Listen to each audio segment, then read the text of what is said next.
Yo, what's up? Ako nga pala si BT at nandito ngayon tayo sa BT Reaction and welcome to my channel, Tunay na Kritiko. At meron po tayong panonooring video ngayon. Ito po ay nagmula kay Showbiz Chikadoro. Sa mga hindi pa po nakakabisita sa channel ni Showbiz Chikadoro, bisita na po kayo mga katunay. At kung hindi pa kayo nakakapag-subscribe, subscribe na din po kayo mga katunay kay Showbiz Chikadoro. At syempre, huwag nyo rin po sana kalimutan na mag-subscribe dito sa channel ko sa Tunay na Kritiko sa mga hindi pa nakakapag-subscribe and click the notification bell para maging updated po kayo sa mga reaction videos na aking ilalabas. At huwag na natin pagtagalin at sabay-sabay na nating panoorin ang laman ng video na hatid sa atin ni Showbiz Chikadoro at bibigyan natin ng reaksyon. Pasok! We are moving on, sabi ni dating Senador Tito Soto bilang isang paraan para ilarawan ang deal na siya, ang kanyang kapatid na si Vic at Joey De Leon, collectively known as TVJ sa Media Quest kamakailan, to produce content para sa TV5 at sa iba pa nito mga platform. Sinabi ni Soto na ang TVJ ay umalis sa Tape Incorporated na nag-produce ng kanilang variety show na Eat Bulaga sa loob ng 44 na mahabang taon at ngayon ay papasok sa isang joint venture sa Media Quest. Dagdag pa niya, desidido ang TVJ na dalhin ang titulong Eat Bulaga sa bagong programa ng TV5 kung saan ang nilalaman nito ay magiging 100% sa kanila. Tingnan namin kung ano ang maaari naming gawin sa Intellectual Property Office, aalamin ko kung kailangan naming dalhin ang usapin sa korte, sinabi niya sa Inquirer Entertainment sa isang virtual chat noong Miyerkules ng gabi. Naalala ni Soto ang panahong nakikipagnegosasyon pa ang TVJ sa Media Quest, gayon din sa iba pang mga producer na nagtatrabaho para sa ibang mga network sa pagtatangkang makuha ang pinakamagandang deal para sa kanila at sa kanilang production team. Ito ay sa kabila ng banta ng halos host brother na ihahabla nila ang sinumang gagamit ng titulong Eat Bulaga. Ayon kay Tito Sen, di-demande niya at idedemande ko rin siya, maiksi, subalit, nagpapakita nga ito na hindi pa patinag ang original Eat Bulaga sa isyu ng agawan sa pangalan. Panuuri ng full video para sa iba pang detalye naman ng comment reaction ng influencer na si CJ Reyes. Magsisimula ang video pagkatapos ng maiksing intro. Eto no, kaya ayaw bitawan ng mga halusos nga yan, no, yung pangalan ng Eat Bulaga kasi madaling makatch agad dyan Pag sinabing Eat Bulaga, yun na yun, di ba? Pero pag sinabing Eat Bulaga pa rin, Tito Vic and Joey pa rin ang nakatatak dyan. O, gaya nung napanood ko, no, yung kay Yorme, diba? Tapos kay Buboy Villar, nagbigay sila, hindi ko alam, jeepney driver ba yun o ano ba yun. Nakita ko lang sa isang video. Yung tao na yon is binigyan ng premyo ni Yorme. 10,000, no? 10 bulig daw, ganito. Tapos, nagpasalamat, no? Nabanggit nung tao na yon yung maraming salamat kay Tito Vic and Joey. Diba? At sa Eat Bulaga. Hindi na kasi mawawala kasi yung yung Tito Vic and Joey. Pag sinabi mo kasing Eat Bulaga, Tito Vic and Joey yan. Sinasabi ko nga yung spirit ng Tito Vic and Joey at nandiyan sa Eat Bulaga, no? Talagang hindi kompleto ang Eat Bulaga kung wala yung TVJ dyan. Diba? Ngayon, pinaglalaban ng halusos yan dahil madaling makatch ng mga tao. Naakala nila, kapag walang Tito Vic and Joey dyan, kaya pa rin nating ituloy yan dahil nasa atin ang pangalan ng Eat Bulaga. Ang hindi nila alam, pag wala ang Tito Vic and Joey, walang buhay ang Eat Bulaga. Kaya maraming nagsasabi, sana pinalitan na lang yung pangalan at hindi na nagkaroon ng problema, di ba? Kaso ayaw nilang palitan at ayaw ibigay sa Tito Vic and Joey. Di ba? Kahit naman magpalit ng pangalan, yung TVJ sa programa nila sa TV5, no? Kahit palitan nila yung pangalan nila, sila pa rin ang susundan ng mga tao. Kasi sila lang yung nagbigay buhay sa pangalan ng Eat Bulaga. Di ba? Yes.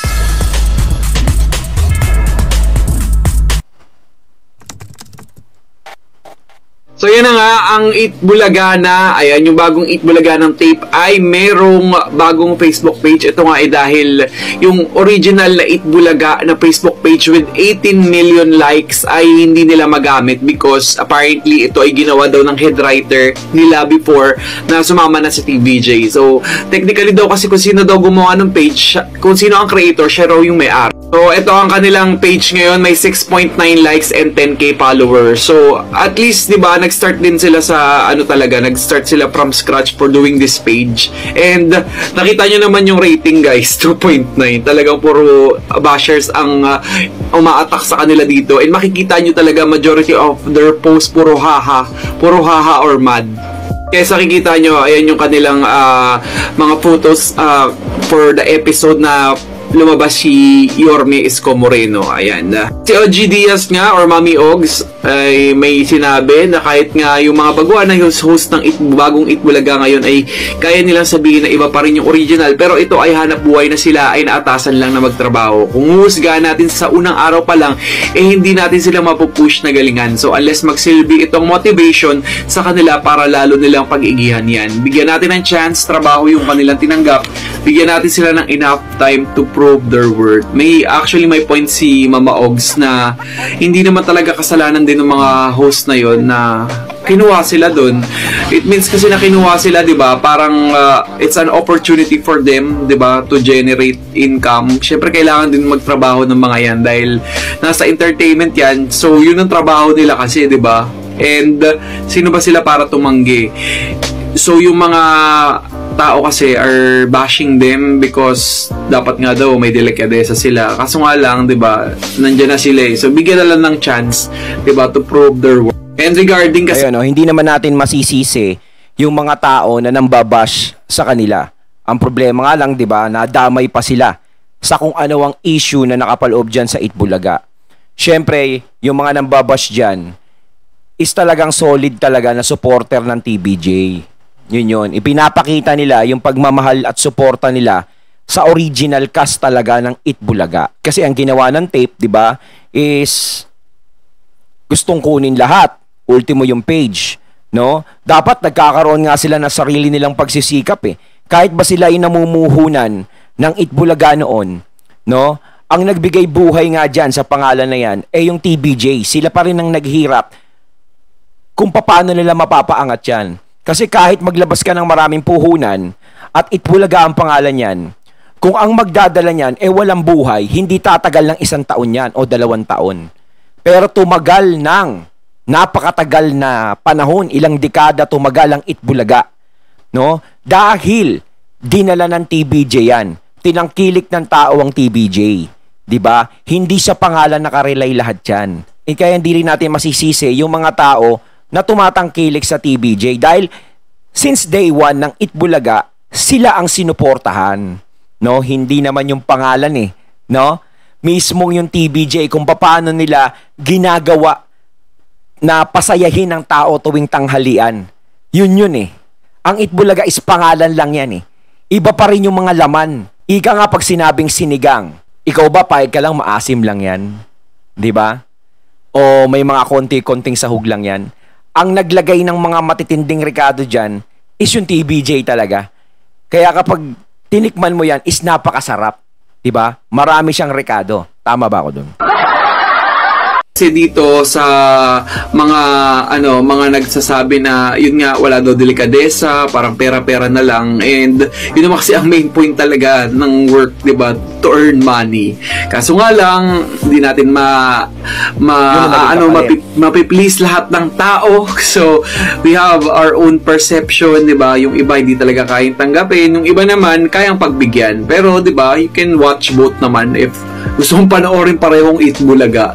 Pero yung mga battle nila ng Itbulaga, ng PBJ and Itbulaga ng tape, we really don't know what will happen next. So, ayun.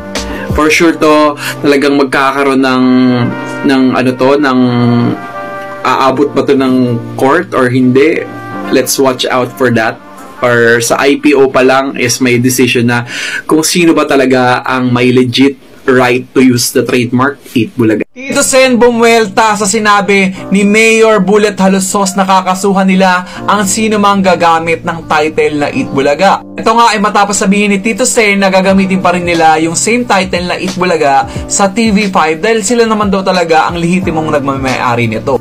Eh di kasuhan niya, baka siya ang makasuhan. Yaan ang diin ng politiko at batikang host na si Tito Sen. Ang hiling pa niya sa mga halusos mag-move on na dahil wala namang kahihinatnan ang binabalak nilang pagsasampa ng kaso sa paggamit ng Itbulaga. Wishful thinking, nakabaon na sa limot ang tape, move on na.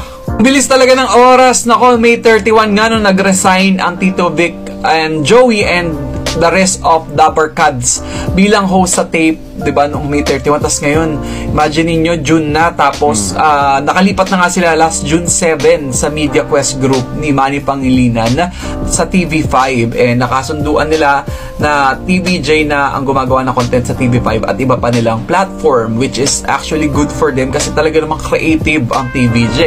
And sabi ni Tito Sen, gagamitin din nila ang title na Itbulaga sa paglipat nila sa TV5 dahil walang pag-aari nila ang title at awitin ng programa. Pero sabi ni Mayor Bullet Halosos, base umano sa kwento ng kanyang amang si dating Zamboanga del Norte Representative Romy Halosos Sr., chairman ng Tape Incorporated, siya ang pumili ng titulong Itbulaga mula sa mga isinumite ni na TVJ noong 1979.